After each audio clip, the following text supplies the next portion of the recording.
There are no visible protests. The dissidents movement have been put down. The economy is functioning, as you said, badly but not catastrophically. People are adapting.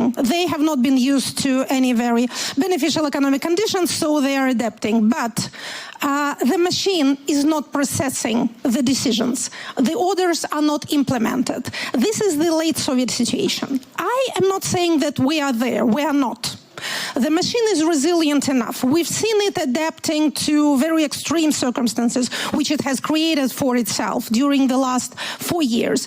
But I think that especially during the last year and a half, it has come to test the limits of its resilience, to test the limits of its adaptability. And what I'm, again, specifically looking at is the way it's eating itself. Okay. In, for example, repressing in rather major way, not just civil society and its people, but its nomenclatura, the elites. Arresting them, confiscating their assets, generally making their lives miserable without any possibility of escape. There is no exit strategy. The country is isolated, so people who are in power cannot possibly step down. This seems to me to be the major threat, rather than Russia running out of money. As far as I understand, wars are not over when the last dollar or the last ruble is spent or the last soldier is killed. Wars end when the systems can no longer sustain them, or think they can no longer sustain them. Okay, the machine eating itself, so to say, in a way. I don't know if it's a realistic metaphor. Yeah. But nevertheless, an interesting thought. Maria Stenegard, you have a two-point plan. You came up with the two-point plan, meaning strengthening Ukraine and weakening and deterring Russia. What is Sweden doing better than the rest of us? Oh, I wouldn't say we're better than the rest of you, but we do a lot. In the Nordics and the Baltics, we do a lot. So last year, we provided 1/3 of the total military support provided by all of NATO to Ukraine, and that is not enough. So I'm not saying that the Nordics and the Baltics should do less. I'm saying that everyone else could do a lot more. So we could have this war end already. And the other part is, of course, increasing the pressure on Russia. And there is a lot more to be done. I'm quite frustrated, I must say. Finland and Sweden, we proposed for this 20th sanctions package, a full maritime services ban on all Russian energy for all the vessels going out from Russian ports. Because energy is the main source of income for the Russian war economy. And yet the proposal is only on oil, and we should wait for the G7. Now, we don't have time to wait. We must be in the front, and then others hopefully will be able to follow, because we need to be as many as possible to put this pressure. And then we should stop the imports of fertilizers. It's the third biggest import we have to the EU, and there are other ways of finding fertilizers. So I'm quite frustrated, I must say. Senator Graham, how frustrated are you when it comes to sanctioning Russia? Well, number one, especially when you look at your president. Your opening statement was pretty frustrating, that somehow Trump's the problem here. Really? The world order you want to hang on to, how well has that worked? Putin's invaded, what, 3 times? Nothing Europe has done in the past has deterred Putin, and quite frankly, nothing we did in the past deterred Putin. Your approach to Iran is just give it more money. So I'm glad that world order is fading, because it's a complete failure. Now, what will work? What does Putin want? How many people believe he wants to take all of Ukraine? You know who said that? Trump. He wants it all. This is a war based on a guy who wants to reconstruct the past, who has got a view that Ukraine does not deserve to exist, and he's not going to stop until somebody stops him.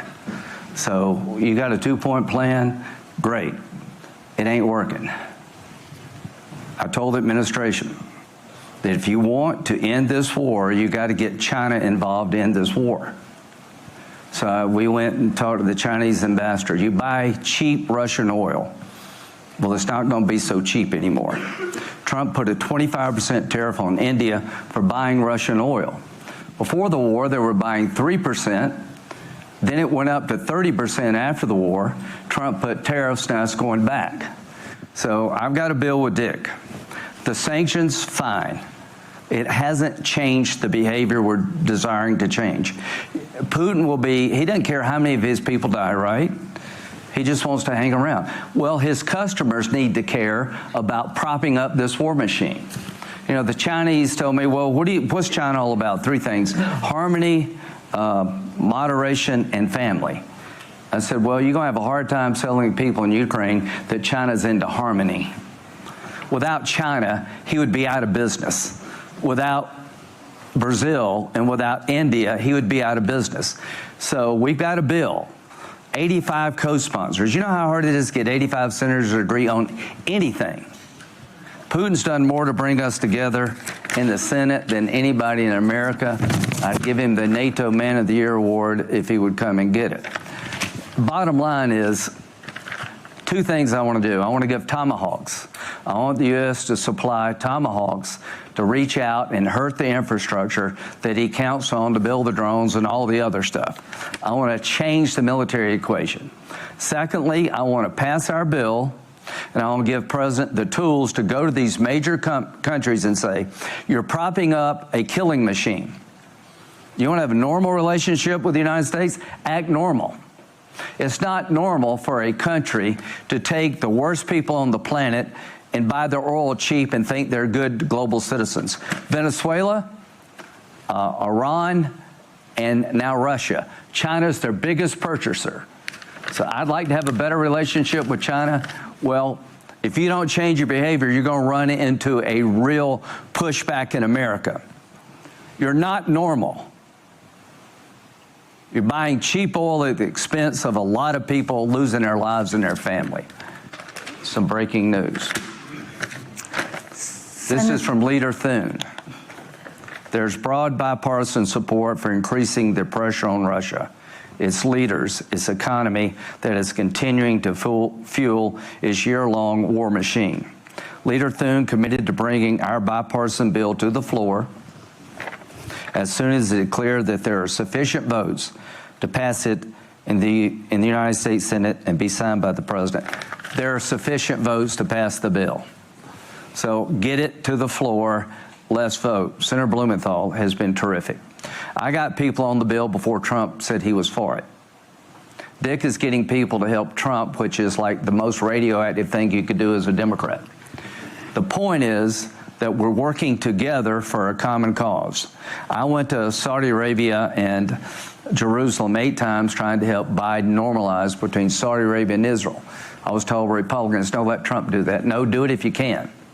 So to my Democratic colleagues who want to give President Trump tools to end this war, thank you. Because when the war ends, it ends in a way that Taiwan is not taken by China. If we sell out Ukraine, there goes Taiwan. If we get this right, where security guarantees prevent a 3rd invasion, and he'll come back until somebody makes him stop, we have a free, independent, standing Ukraine. NATO is bigger, NATO is stronger, Ukraine's got the best military in Europe and will continue to have that military, and there are security guarantees, unlike Budapest, then we can end this war honorably and justly. You're not going to get every Russian out. You got to deal with the reality on the ground, but how you end this war will affect the entire world for decades to come. To Senator Blumenthal, thank you for doing something that's hard. Our bill allows President Trump to put tariffs on any country buying Russian energy or doing business with Russia. That's not helping Ukraine. He can go from 0 to 500 and go back down, and it expires after 3 years. So thank you, Dick. Senator Blumenthal, how confident are you that this bill imposing tariffs of 500%? Up to. Up to 500%. How confident are you that this will pass and that President Trump really will support it? I believe we're going to have the votes. Yeah, overwhelming. And as Senator Graham has said so well, for any measure of importance to have 85 co-sponsors is rare to the point of unique. And I want Makes me wonder about the bill. I want to salute Senator Graham. You know, the 2 of us started coming to Munich with John McCain. I am in the John McCain wing of the Democratic Party. Okay. And I think Senator McCain would be proud of this bill and of our effort to bring members on both sides of the aisle together at a time when members of both of our parties are increasingly isolationist. We have seen in history, in this very place, what happens to appeasement. And we need to be resolved and resolute. Yes, Putin's economy is not good, but Putin is a murderous thug. Stalin starved the Ukrainians. We know the history. Putin is trying to freeze and murder them by bombarding them with missiles and drones. It is a crime against humanity and a time of moral clarity. And that's why I think we will come together for this bill. Let me just make a couple of more points. Europe has been at the forefront, at the tip of the spear. And I want to give a thanks to all of the European nations that are in the coalition of the willing. We met with them in Rome. Senator Graham and I have been partners in this effort. Europeans have helped to lead by example, upping and stepping up in terms of their resources. More to be done. And yes, the United States needs to do more too. We need to increase our industrial capacity to provide the Tomahawks and the interceptors for Patriot systems, a slew of military aid. If we do it, if we show our resolve, Putin's economy can't survive forever. He is counting on stalling and stonewalling us, playing to the weakness of democracies. We all know democracies are messy.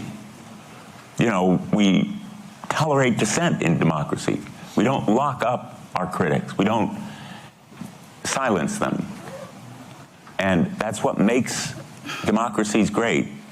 Winston Churchill said, America always does the right thing after trying everything else. Yeah. We don't have the luxury of time, and we don't have the luxury of despair or withdrawal. And that's why I so appreciate Senator Graham's leadership, because he talked about my stepping forward. Well, he has stepped forward in a very courageous way in his party, in the United States Senate. And in addition, I know you want me to finish. No, not at all. Only in addition, we want finally, let me space for say, questions. We want to declare Russia a state sponsor of terrorism because it's kidnapping children, 20,000 kids. Can you imagine 20,000 children abducted, put in re-education camps or foreign or foster families? We want to seize Russian assets, to use those hundreds of billions of dollars to finance not only the war, but reconstruction of Ukraine. We want to use the minerals, the wealth of Ukraine, develop it so that it provides incentives, economic incentives for investment there by companies from your countries and ours that at the end of the day will be a source of security for Ukraine. Because if Putin tries again, and we all know he will, they're going to be killing Americans and Brits and French and Danes. And one final point here. This is a lovely setting. It's warm. There is food everywhere. You're going to go to bed tonight in a bed where you'll sleep well. Ukrainians are dying. Ukrainians are freezing. Ukrainians are going without food. Ukrainians at the front are trying to ward off swarms of drones. Ukrainians were told by our military maybe they could last 3 weeks in that initial onslaught. 3 weeks. Our military told the President of the United States, it's over. And when they offered Zelensky a ride out on a helicopter, he said, Don't send a helicopter, send ammunition. That is Ukraine. We ought to all be inspired and grateful that Ukraine is fighting our fight. They are fighting and dying to preserve our democracy, and we owe it to them to give them what they need to push the Russians back. Thank you very much, Senator, for reminding us what really is at stake in Ukraine and elsewhere. I want to open the floor to questions. I'm sure many of you have many questions. But before that, two very short things. Moritz, can I ask you? I quote from an interview you gave recently that nothing would impress Putin more than Germany becoming the real backbone of defense in Europe. Are you sure? Yes, I think the background for this is Germany is the only country in Europe that has both the fiscal space and the industrial clusters, the industrial resources to really provide the backbone for European defense, allowing our American friends to focus on other problems in other parts of the world.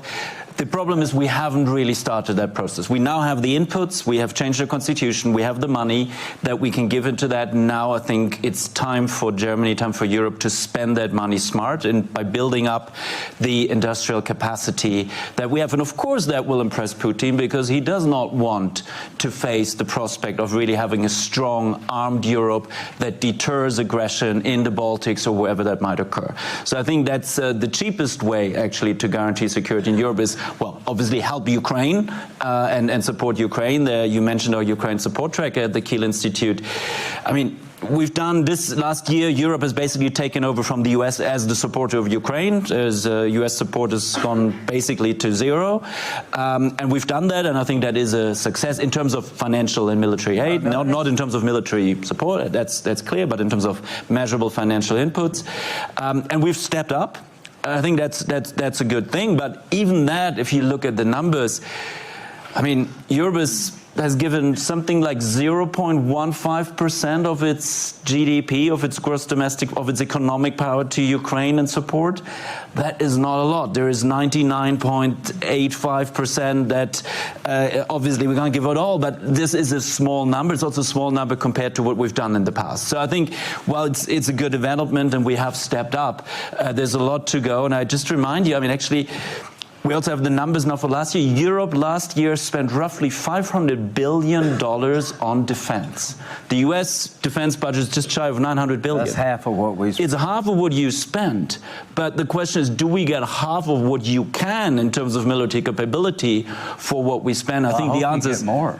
I think the answer is clearly no. I think we are fragmented. You just said, I don't know how strong the US would be if you had 50 different armies, 50 different defense ministries. We settled that on the state level. A long time ago. You settled that. Yeah. We haven't. We haven't, and we spend a lot of money on these inefficiencies in the European Can I just add one thing? We're in, one quick. We're in yes, Munich, but Germany. then I need to ask you one more question. Well, let me say one thing. One thing.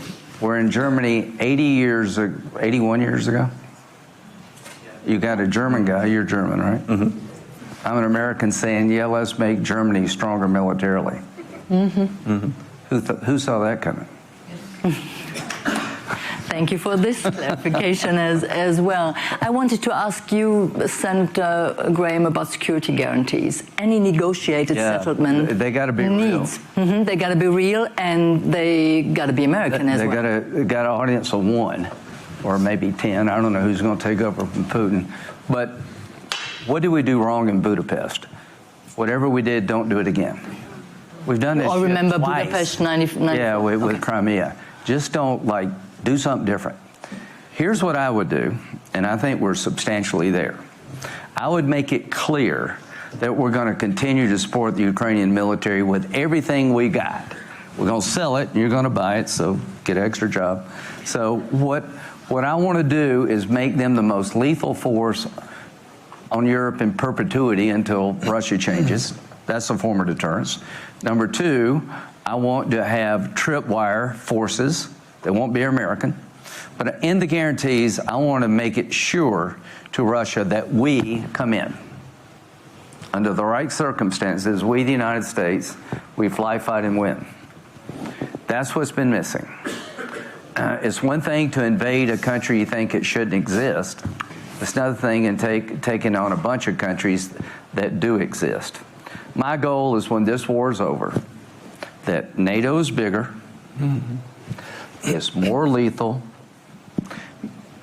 Ukraine is there to stay, and Putin's misadventure will not be followed by China. And there'll be no more invasions. That's my goal. And I even have an idea, if I may, how to pay for this. We use the revenue from your tariffs. I'm not saying 500% is optimal, but you know, we still do 100 billion. It's open-minded. Yeah, we're still like 100. There's still 120 billion in trade between Russia and Europe last year. Well, you tell China we'll divide it up between me and you. Well, so you see how the rebuilding of the transatlantic relationship really proceeds already. We could continue here for probably for hours, but please, your questions. We have 15 minutes left, and I guess you have questions to Ekaterina Schulman and also to Maria Stenegard. Anybody with a microphone? I don't know who was first, maybe the lady in front. You just introduce yourself shortly and have a short and precise question. My name is Janine DiGiovanni. I'm the executive director of the Reckoning Project, and we're a war crimes unit funded by the Swedish government and the U.S. government. We work on the ground specifically on the abduction of children. We've been on the ground since the beginning of the full-scale invasion. So my question is about the peace plan. Will justice and accountability be compromised? Because the amount of criminality registered with the Office of the Prosecutor General in Kyiv is enormous. And for the Ukrainian people and for my team who are on the ground now, collecting evidence, collecting testimony, peace has to be anchored in human rights. Senator? Can I respond? I've been to Ukraine 8 times. Senator Graham and I have been together over the last 4 years. And I've met with children who have been brought back. I've met with parents of children. This is the crime of our century. You know, for children to be abducted in this way is a reminder of the worst chapters in human history. So I'm very hopeful that part of any peace plan will be the return of those children. It is an imperative, a humanitarian imperative. I want to just say it is also a bipartisan, in our Congress, highly bipartisan effort. And I want to emphasize the importance of the statement that Senator Graham read, because it's the result of our going to Senator Thune literally yesterday and asking him what we could say to you. I also want to mention that, you know, we're letting China off the hook here very easily. Not me and you. Not, when I say we, I mean the world, but not Senator Graham and myself. China is the toxic element here. Yeah, totally. They are enabling and empowering. They're financing. They're making money. There are 8 really big refineries in the world. The biggest refineries are the ones in China. And they are providing machine tools, munitions to Russia because they can see it ties up America. And it distracts the West, meaning our democracies, from trying to contain a country that is bent on dominance, not only in the region, but economically and militarily and politically throughout the world. This is a win-win for them. There's 2 things. Maria was, sorry, Maria was first with First of all, thank you so much for what you're doing. I agree with the Senator. This is the worst crime that someone can commit. And then your job is the most important one. Thank you for supporting us. Well, it's what we must do. But I must be very clear that there can be no long and lasting peace if there is impunity. Therefore, I was very worried to see the first 28-point plan that was leaked, and where impunity was actually on the table. So that is something that we are really fighting for, because I think it will be impossible for these families to move on if there is impunity. Thank you. Any agreement has to come to the Senate. So I'm here to tell you, I'm not going to vote for an agreement that I think is deficient to the task at hand, okay? Number two, I'm not going to support any deal that Ukraine doesn't support. So it's their children. So I want to make two things crystal clear from my point of view. Ukraine has to agree to any deal, and it has to come to the Senate for approval. Nothing about Ukraine without Ukraine. That's promising. I have Yes. a mic. Yeah, there, and then in the back. I barely see you, but the gentleman over there. So, Thank you. No. First, she and then. Svetlana Zalishchuk, Ukraine's ambassador to Sweden. I want to say a few words about the reality on the ground. Today, U.S. decreased financial support to Ukraine by 99% comparatively to last year. Your Excellencies, your bill, which I grateful for your leadership, is not voted. And you, dear Lindsey Graham, was talking about this bill last year in Munich during the Munich Security Conference. Frozen assets that Senator Blumenthal has mentioned, unfortunately, are sitting in Brussels and haven't been supported as a means to support Ukraine's fight. Tomahawks that have been promised here in Germany to be sent to Ukraine during the elections, unfortunately, are not flying, right? They are not given to Ukraine. And at the same time, my best friend has +5 in her apartment with 2 kids, and my nanny for 4 weeks didn't have heating with -26 Celsius, and I will not continue. But the question is, don't you think you said that you will not support the agreement which Ukraine doesn't support itself? But the question is, does Ukraine have today all the means to achieve the agreement that will be possible for Ukrainian citizens to support and for you to support yourself? So when all those measures that you've mentioned will be given to Ukraine to achieve that achievement? Thank you. Yeah, it's taken a long time. But let me say this, I'm proud of what my country's done for Ukraine. We gave you javelins early on. I'm proud of what Europe's done. You stepped up to the occasion. So Ukraine's going to have to make a hard decision. You're not going to evict every Russian. So what I want to do is make sure the deal doesn't lead to a third invasion, that you're an independent, sovereign country still standing. I'm sorry it's not fast enough, but there are a lot of people in America that are conflicted about this. A lot of people wondering, what are we doing? So I'm doing my best to explain it to them. You're doing your best to fight. I've had a lot of engagements with allies who are less than spectacular when it came to sacrificing. I will say this, Ukraine has sacrificed as much for their freedom as any country on the planet since World War II. And I might just add, you know, you're focusing on the last year, but I'm speaking now for myself. When I first came to the Senate, and I was on the Armed Services Committee, which was in 2010, a number of us, including John McCain, were advocating that we do more for Ukraine. That was when Barack Obama was president. I advocated, and so did Senator Graham, more aid to Ukraine under Senator Biden, under President Biden, under President Trump.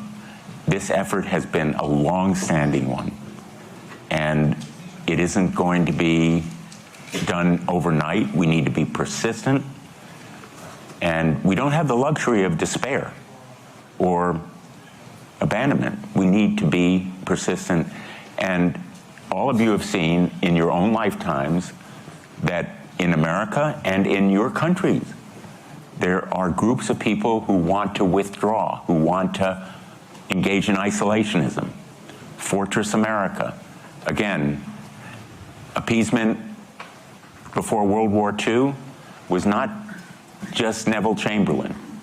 It was a group in America who thought everything would be okay, and elsewhere in the world. So this is a constant feature of our history, but now is the time to show our mettle. I think we are at a critical moment. I'm glad we're talking about Russia because Putin is on his heels economically. He's running out of recruits. His war economy is sputtering. The price of oil is down. His revenue from oil is down. We shouldn't underestimate the hand that we have to play. China's your Okay, biggest problem. because time might be running out, and time is running out here as well. So one more question, please. Thank you very much. My name is Alexander Papko, Votak TV, Poland. The naive and simple question, but I just want this to be heard here. So, as dear ambassador said, the peace deal cannot be achieved unless Russian army does not face disaster on the front line. So I have a question to Senator Blumenthal. What weapons do Ukraine need to make a difference, to destroy Russian army on the front line? Is it discussed when these weapons will be delivered? And I have a small similar question to Katerina Schulman. What should be done, in your opinion, to decrease Putin's capacity to make war, increasing what you said about this administrative capacity? So what should be done to decrease administrative capacity of Putin regime? Thank you very much. What weapons is that? Exactly. Yeah. What kind of weapons would Ukraine need? Well, here, first of all, let's give Ukraine a little bit of credit. Ukraine is producing drones at a pace that drones. absolutely staggers the American military contractors. And we have visited the plants where they are producing thousands of drones. They let us fly them, then they stopped. But here's what they need from us. More ATACMS. They need more ATACMS to fire from the HIMARS artillery so they can reach deeper into Russia. They need Tomahawk missiles, again, so that they can reach long-range targets. They need interceptors for their Patriot missiles to stop the slaughter from the skies. And they need more of the defensive weaponry against that kind of aerial terror. I don't know whether they need more Bradley tanks, but they surely could use more F-16s. Tomahawks. And the Tomahawks. That is the kind of industrial capacity that we need a partnership of Europe and the United States. That's not an exhaustive list, but it is the kind of weapons that they need. And if the United States is willing to increase its production, so much the better, but Europeans have that capacity as well. Thank you, Katarina. The question was Putin's future. About the ways to decrease Russia's administrative capacity. I must say the system is doing a pretty good job for this itself because it's increasingly isolated, including from its own society. So it's making decisions that are both unpopular and hard to implement, like banning and blocking every messenger on the web, and so depriving the people of the instruments of their daily life. So the fabric of everyday existence is now being transformed by the war, while preserving the appearance of normalcy was such an important task for our particular regime, making people believe that nothing is happening. So now it's harder to believe that nothing is happening because the way people used to live, either they can't afford or it's becoming forbidden. But what can be done from the outside? Not that much, but encouraging elite defection may be a good way to not to destroy the machine, but to slow down its movements. I don't know if the Venezuelan example is a very inspiring one in this particular audience, but I can tell you how it looks from the Russian side. Here's an example of how you can, well, be deprived of or get rid of your leader that got you into a tight corner, make a deal with them, with the United States, and remain in place. Because, frankly speaking, there's no regime change in Venezuela, which we may be sorry for because it's a very unpleasant regime and a repressive one and a highly ineffective one economically, so its people are not happy under such a rule. But for the Venezuelan elites, it presents another picture. So they got rid of Nicolas Maduro, but they retained their privileges and their positions, and they're making a deal with the Americans. So I'm afraid I'm not preaching a very virtuous political doctrine here, but the question was not how to achieve peace and prosperity, but how to decrease Russian internal administrative capacity. That's how. Elite defection. That sounds interesting. It's hard to do online or long distance, but there are ways. Good idea. I agree with that. Hello. There are ways. We all agree. We are at a critical moment. We all agree, I think, time is running out, so we really need to do something. No, I'm so sorry. For the standing rapporteur on Ukraine in the European Parliament. One short question. Do we still have the time for this? Yes. One more question? I need to ask the MSC team because there's other events following up. Yeah. Well, we did our job. 90 billion we voted 2 days ago for Ukraine. Resolution. And my question is to the American colleagues. I hear your words. I'm happy with what the Senate says.